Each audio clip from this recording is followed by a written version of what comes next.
एक समय की बात है। एक बच्चे का जन्म होने वाला था।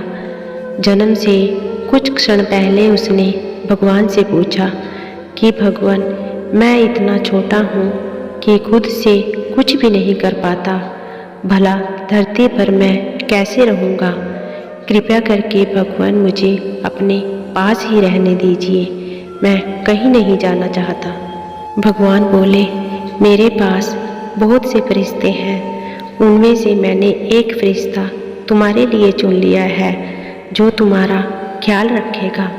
तो बच्चा बोला, पर आप मुझे बताइए, यहाँ स्वर्ग में मैं कुछ भी नहीं करता, बस गाता और मुस्कुराता हूँ। मेरे लिए खुश रहने के लिए यही बहुत है। तुम्हारा फरिश्ता तुम्हारे लिए गाएगा और हर रोज़ तुम्हारे लिए मुस्कुराएगा भी, और तुम उसका प्रेम महसूस करोगे और खुश रहोगे। और जब वहाँ लोग मुझसे बात करेंगे तो मैं समझूंगा कैसे, मुझे तो उनकी भाषा भी नहीं आती।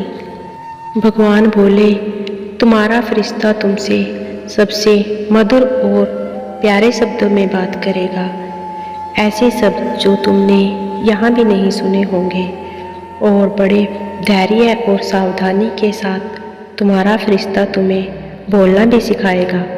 तो बच्चा बोला, जब मुझे आपसे बात करनी होगी तो मैं क्या करूँगा प्रभु।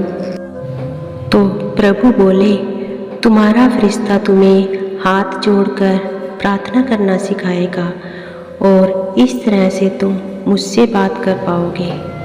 तो बच्चा बोला, मैंने सुना है धरती पर बहुत बुरे लोग रहते हैं, उनसे मुझे कौन बचाएगा प्रभु। तो भगवान बोले, तुम्हारा फरिश्ता तुम्हें बचाएगा, भले ही उसकी जान पर खतरा क्यों ना आ जाए। बच्चा बोला, लेकिन मैं हमेशा दुखी रहूँगा क्योंकि मैं आपको नहीं देख पाऊँगा।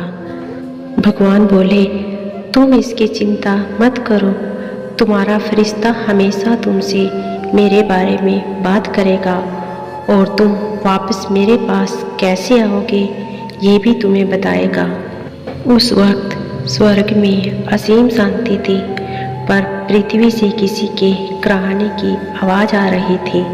बच्चा समझ गया कि अब मुझे जाना होगा, और उन्होंने रोते रोते भगवान से पूछा, हे ईश्वर, अब तो मैं जाने वाला हूँ, कृपया करके अब तो मुझे उस फरिश्ते का नाम बता दीजिए। भगवान बोले, फरिश्ते के नाम का कोई महत्व नहीं है, बस तुम इतना जान लो कि तुम उसे माँ कहकर पुकारोगे।